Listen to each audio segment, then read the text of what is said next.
Well, I'm glad somebody's hyped.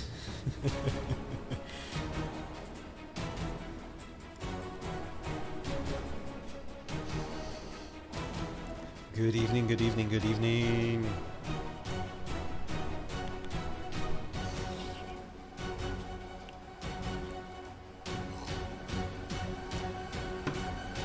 The Elysium. Welcome, welcome, welcome. I think I know who you are. Many thanks that you could join us tonight. And my gosh,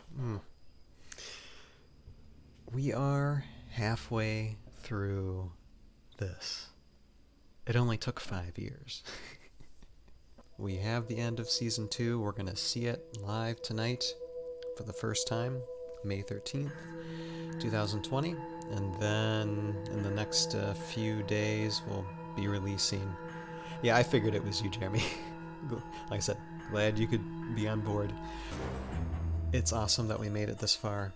And I'm hoping that season 3, like all that production will be out within a year. So this time next year, hopefully we'll be celebrating all of season 3 being out. It's a big, hairy, audacious goal, but let's just shoot for it, shall we? And I'll have some things to talk about season 3 in a little bit. And we do have a few minutes. I started a few minutes early, just to try and see if more people will come aboard. I've tried to go on the interwebs as much as I could to get this, but regardless of the crowd, it just feels good to get this done. And for people watching this on YouTube retroactively, it has not been easy, but there are still times I think, am I really doing this? Can I make it? And when I think that, I just keep on editing the next video. I keep on animating the next scene, and just push my way through it. And we're halfway here, and now I'm getting choked up. Okay, I won't cry until we finish season 3. Let's just put it that way. All right. Not get too emotional yet. Anyway, I'll play episode 9 with no commentary, and then episode 10 with no commentary. And then we'll go through them again with me talking about both of them for a little bit. And that should be our hour, basically, because the episodes are about 20 minutes each. Or not 20 minutes each. Both episodes are 20 minutes altogether, basically. So 20 minutes of Heroscape action and fun. And we got some revelations from the Airborne Elite. We have some surprises happening. It's just going to be a gang-ho of a time. So how about we get started with this? And we're going to start with episode 9. So first thing I'm going to do is I'm going to turn this background music off. Give me a minute. I hope it wasn't too loud. And you could actually hear me through that whole thing. I don't know, it probably was. The joys of live streaming. Okay, so I'm going to turn my mic off. Zip. And we are going to get started with this. So we're going to do episode 9, and then come back on for a minute, and then we're going to do episode 10 right after. So let's get started with episode 9. See you on the flip side.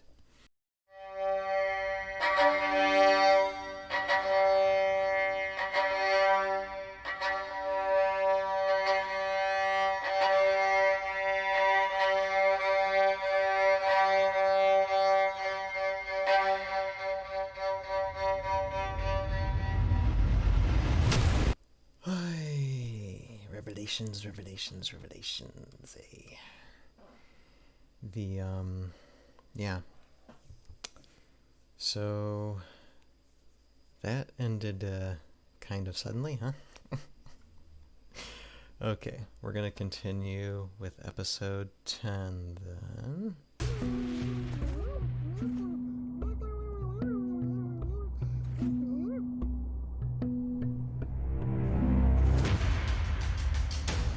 Follow me. Oh yeah. Oh yeah. So, a lot of stuff to take in. Let's go through this again, and this time let me talk you through some of this.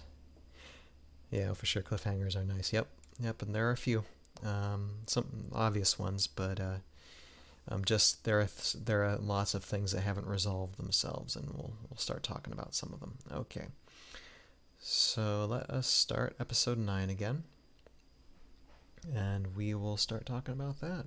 All right, so let's do that. Let's get back in, and I am going to cut the audio down in episode 9 in half, so you can hear the melodious sound of my voice.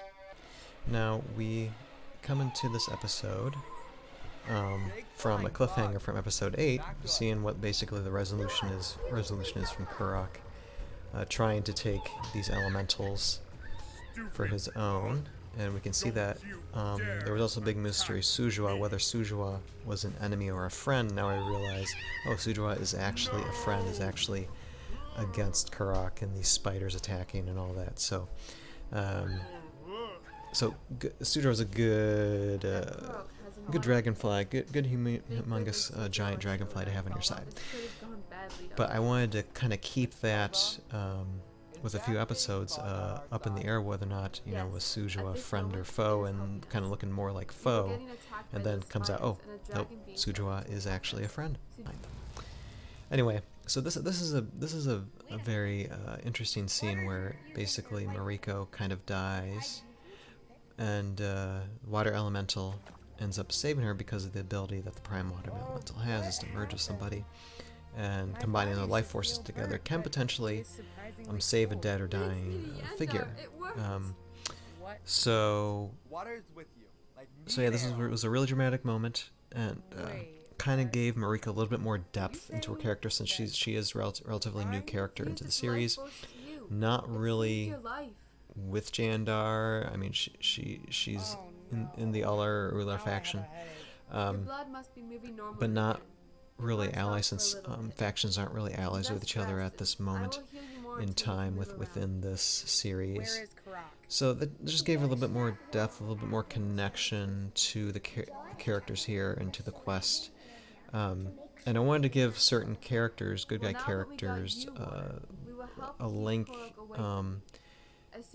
with these prime elementals, since they all, not one miniature besides Kurok can have all the prime elementals symbiotic together. So I wanted, character, like different miniature characters, to end up become symbiotic with the prime elementals, like Toothpick is.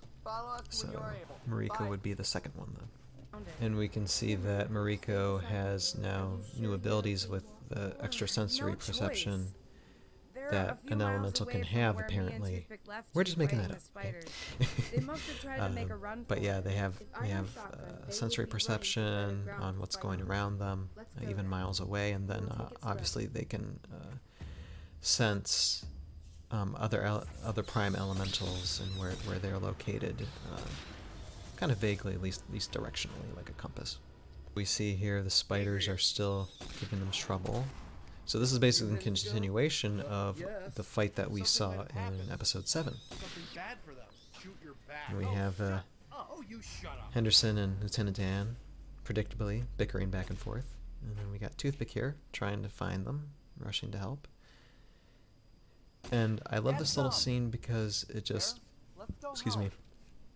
it gives a little bit of an encounter between Toothpick and Tulbakra, and how Toothpick is a bit more powerful with Air Elemental, as we'll see right here. We said no. And I love that shot. I love the special effects for that shot. It turned out really well. And now, of course, we get to the end here, and of course Toothpick is gonna... We're gonna see some power from Toothpick that we've never seen before. What just happened? But then all of a sudden he gets kidnapped. And that is basically the big string that's going to lead us into Season 3. Like, okay, how are we going to recover Toothpick? How are we going to recover the Air Elemental if they've been taken by what apparently the Morrow? And how are the Morrow going to come into play now in Season 3? And how are, the rest of the characters going to still fulfill their quest which is recovering the elementals so the bad guys don't get them, technically. Let's Morrow teleport And us so the frustration of the anywhere group just about hell realizing now. that No, darn it. their friend, their comrade has been taken, and there's nothing they can do about it. Okay, so now let's move on to episode 10. Cut this, of course, the audio down in half so we can actually hear what's going on here. Or I can hear myself. Okay, and so now you can see the map is showing that we are on the western side of the Valkyran wasteland, so the western border. This is another kind of degraded wall spire, a piece of wall in the middle of nowhere. And we're seeing Vidar faction figures up against Morrow, who are kind of holding the space. The Vidar faction is trying to take it. So these are characters that we'll see a lot more of in Season 3, and there's a reason why we're seeing it now, just to establish these characters a little bit and show that, yes, we will be seeing them again. And they'll have a connection in the overall story arc eventually. And this is a wonderful fight scene. This is just a nice little ambush type scene to where the Morrow just gets slaughtered, which is a lot of fun. Yeah, and yeah, that Agent Murphy, which I just decided to call him Agent Murphy because he just looks like a Murphy, so he might play a role in future seasons. Okay, now we're going to so we are on the, what did it say? The western end. Now we're on the eastern border of the Valkyran wasteland. And here we have our heroes saying, okay, we have to cross this. How are we going to cross this? And so this is another situation that they're in now. And we won't see the resolution of that until Season 3. And you can see now, reminded that Mariko does have extrasensory powers because she does have the water elemental within her.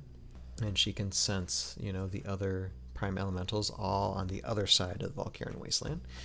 So basically, these guys are stuck until they find a way through this and Gimp kind of explains it well. I'm sorry, Gimp. This is the only way for all of us to get up land. Rat. Throws that little bit of comedy in there. Ash soot. I am never getting clean.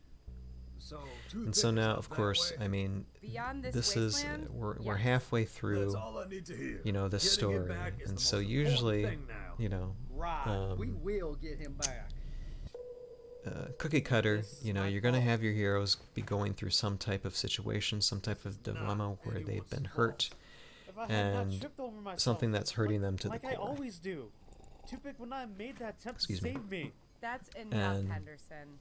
And they're not all powerful. They don't have control of everything. They've taken quote unquote losses and need to figure out what to do and how to mentally prepare themselves for what seems like a very uphill climb ahead. We get to see a little sensitive side of Lieutenant Dan just for an instant, that he really doesn't care about himself. He does really care about his friends. But don't tell him I said that. I'm just worried. If I die, we are some of the worst soldiers to come out of the U.S. Army. We were so bad, in fact, that before arriving here in Valhalla, and here's a revelation. we never were allowed to fight in the battlefield. Here is the secret of the Airborne Elite, and really the secret of Sergeant Drake Alexander as well. Some basic training. But he is right.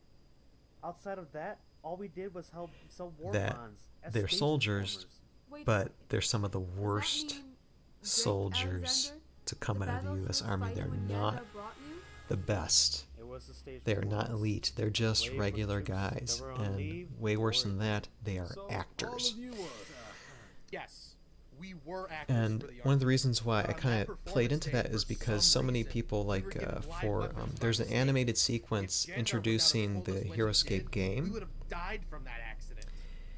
And it kind of gives I think it gives when Sergeant Drake Alexander is fighting apparently in France in 1945. I feel like we're doing a lot of turning And so many people comment I don't on that animation saying, well, or who we were. technically the army wouldn't be fighting in France in 1945 1945, they already been headed into Germany because the war would be almost over, and Europe would be mostly won. It does not matter. So what I decided to do is kind of be like, well, what if they were fighting in France in 1945, but it was a staged performance and they were just actors? And I kind of got that inspiration from Marvel, actually, because Captain America basically was performing for soldiers and not fighting in the battle. So I'm like, why not these guys? And since considering like they're so bad, you know, they just be fighting, and then one accident caused Jandar to take them to Valhalla to see if they can actually do some good.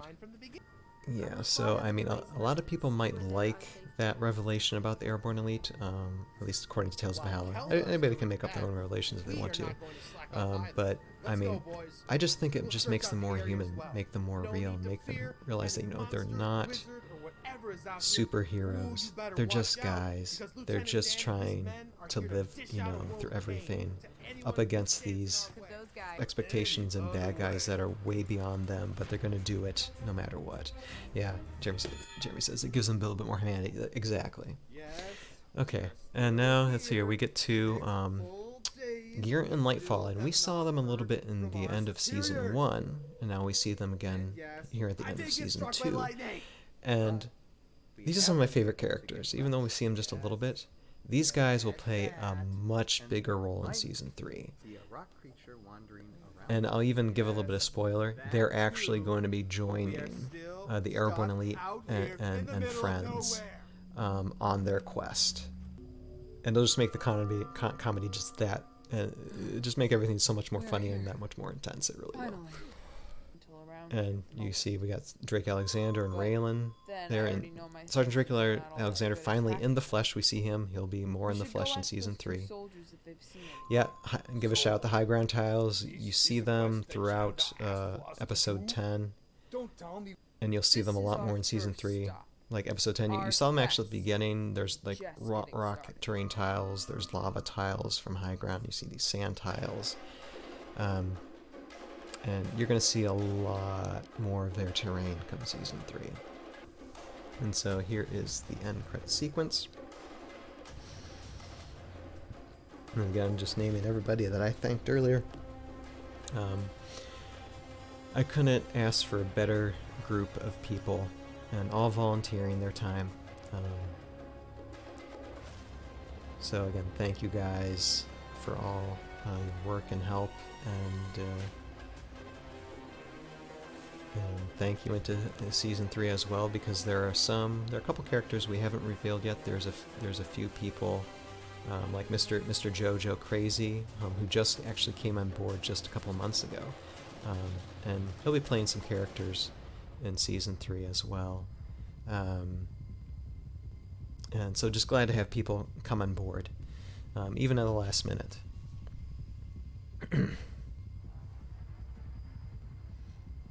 And Jeremy Unit, there's your credit for script and story, and then you'll have a voice acting credit in season 3, like I said, but I'm going to leave that character as a mystery for some time later.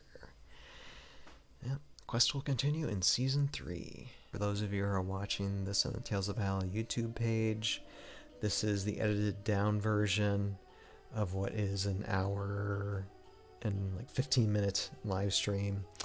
And if you want to see the full amount of this live stream, go to a link in the description below to our Connector Productions page, where you'll see the full amount of everything, minus I'll probably edit down like the full content of me not talking when we watch the episodes.